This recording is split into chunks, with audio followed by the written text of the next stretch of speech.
Naitwa Dadi Kolimba, mkuu wa wilaya ya Tanga.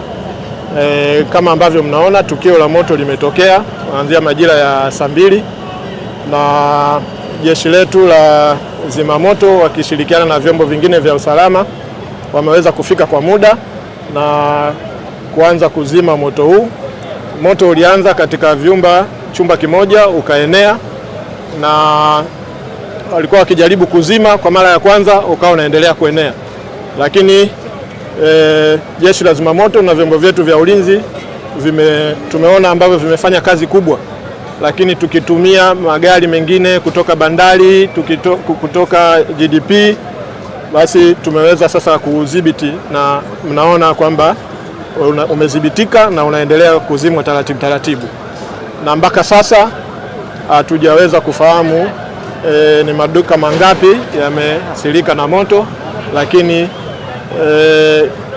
thamani ya mali kiasi gani ambayo imeshaharibika mpaka sasa. Kwa hiyo tunaendelea ili tukamilishe mpaka baadaye au kesho tutakuwa tumeshafanya tathmini na kujua gharama ya thamani ya mali ambayo imeharibika mpaka sasa. Kuna mali zote ambazo hapa umeziona hapa zikiwa zinaendelea kuokolewa au baada ya kombe?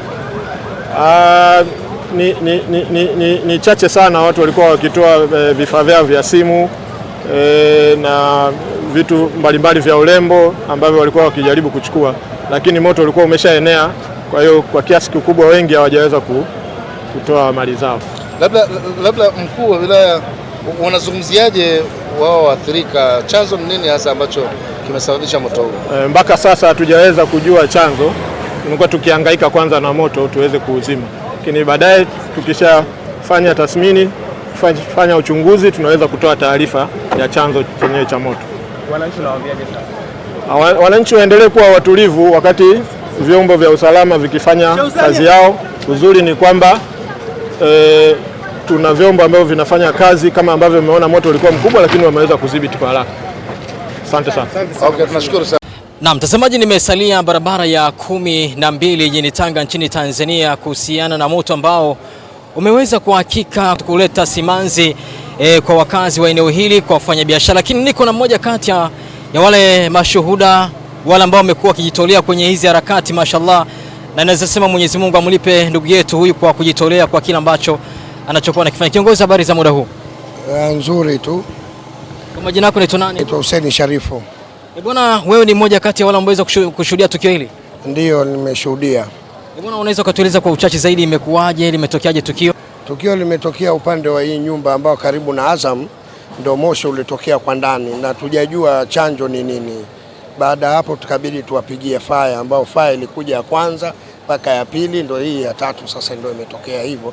Hali mabanda yote yalikuwa, maduka mengine yamefungwa, tumejitahidi kuvunja hayo maduka.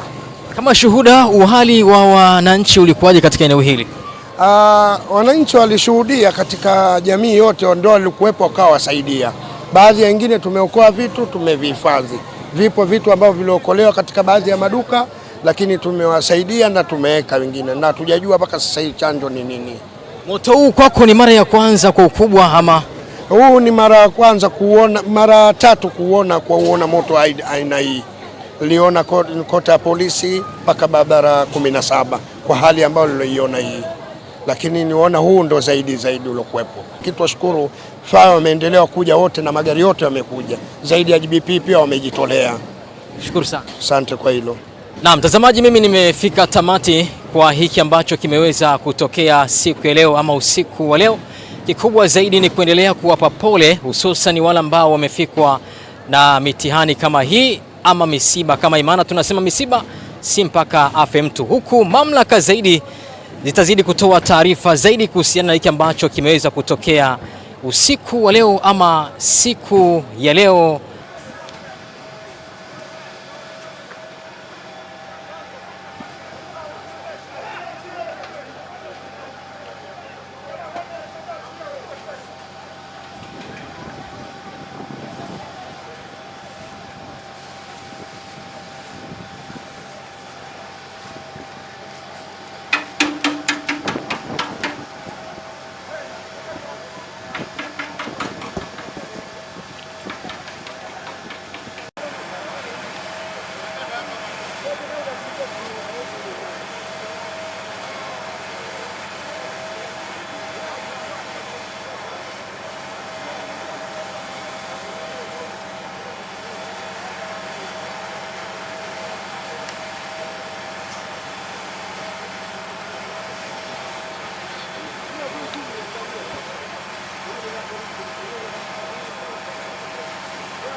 Bwana, hapa bado hatujajua chanzo kilianzia wapi. Ndio. Lakini tunashukuru Mungu. Ilianza hapa nyumba hii hapa katikati. Ndio zikafuata nyumba zote, nyumba iliyofuatia. Bwana. Kwa hiyo cha msingi hapa watu wakapigia fire, wakapigia TANESCO, umeme ukazimwa, lakini bado kule ndani kwenye maduka kuna magesi, kuna mitungi ya gesi, kuna mafriji. Kwa hiyo ina maana kila wanapozima umeme bado unazidi kuwaka kwa sababu kuna mitungi ya gesi inalipuka. Na umeme unatembea chini kwa chini mpaka sasa ushafika tashirifu. Kwa hiyo cha msingi hapa naomba Mungu tu zidi kuongezeka ili moto uzime. Na kuna mali nyingine watu wamefunga wengine maduka mapema wameondoka nyumbani kwao. Ndio maana mali nyingine pia bado hazijatolewa. Na mpaka sasa hivi maduka ya simu ameugua, kuna mmoja tu akabahatisha kutoa, lakini bado mpaka sasa hivi umeme umefika baa tashirifu. Kwa hiyo tunachoomba, tunamshukuru tu Mwenyezi Mungu atujalie moto huu uweze kuzima. Kwa mazingira ambayo iliyopo, nyumba ambayo nyumba ishaungua nyumba moja, ishaungua yote, lakini bado inaendelea kuungua nyumba nyingine na nyingine. Ikiwa wanazima nyumba ambayo inaungua, nyumba nyingine ambazo kwa hazijaungua nazo zinateketea kwa moto. Sijajua hii wanachukua vipi tahadhari ya nyumba, baadhi ya nyumba. Kwa mwisho wa siku kama tusipoangalia, zitaungua nyumba zote za sasa karibu nyumba 8 au 9.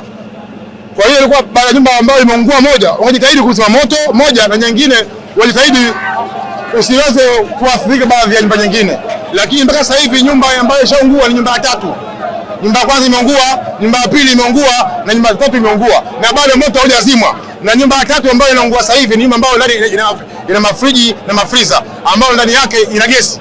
Kwa hiyo baada ya kuungua nyumba hiyo ya gesi, ninaamini kabisa nyumba nyingine zitaungua sababu ndani mafriza ina mitungi ya gesi ndani. Kwa hiyo bado moto unazimwa, lakini bado nyumba zinazidi kuungua. Nyumba moja ishaungua yote, nyumba ya pili inaungua yote, na ya 3 inaungua sasa hivi, itaenda mpaka nyumba 5 au 7.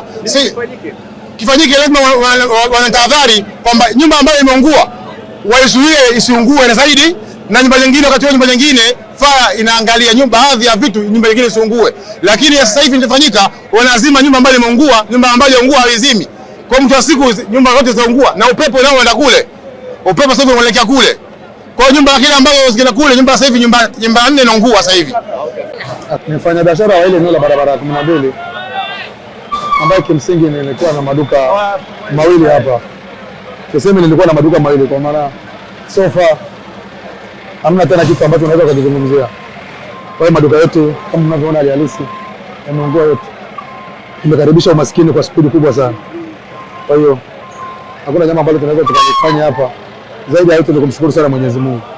Mimi binafsi naamini maisha tunatafuta, kwa sababu actually nilikuja Tanga sina chochote nikapatia hivi hapa. Kwa hiyo naamini kwamba vitapatikana kwa mifumo mingine endapo Mwenyezi Mungu atataka hiyo hivyo. Pengine chanzo cha moto ni nini mpaka? Yeah, of course na mimi nilikuwa nimetoka mazoezini naingia naambiwa kwamba kuna hali hatari ya maduka yanaungua, ikabidi nitoke spidi kuja hapa. Baada ya kufika naona kweli kuna harufu, ikabidi tuende uwani kila eneo kuangalia harufu inatokea wapi. lakini kimsingi hatukuweza kuona. Tukawa tunapiga simu kwa zimamoto, lakini hawakupokea kwa wakati. Ikabidi mimi niwashe gari kuwafuata, nikaja nao.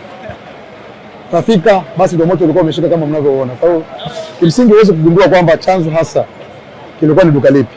Halisi hawezi ukisema tu labda itaonekana unabahatisha, lakini ile reality kabisa hauwezi kujua hilo. Mzigo wa kiasi gani uko kwenye maduka? Of course ni mzigo mkubwa. Mzigo mkubwa sana kwa sababu yani stores zote tulikuwa nazo hapa hapa. Kwa hiyo ni mzigo ambao ni mkubwa sana. Kwa hiyo na mimi nilikuwa na maduka mawili. Kati ya watu ambao tulikuwa na maduka mawili hapa nafikiri tuko wawili. Kuna bwana mwingine anaitwa Bernard, naye alikuwa na maduka mawili, na mimi nilikuwa na maduka mawili. Hao wengine tulikuwa na duka moja moja.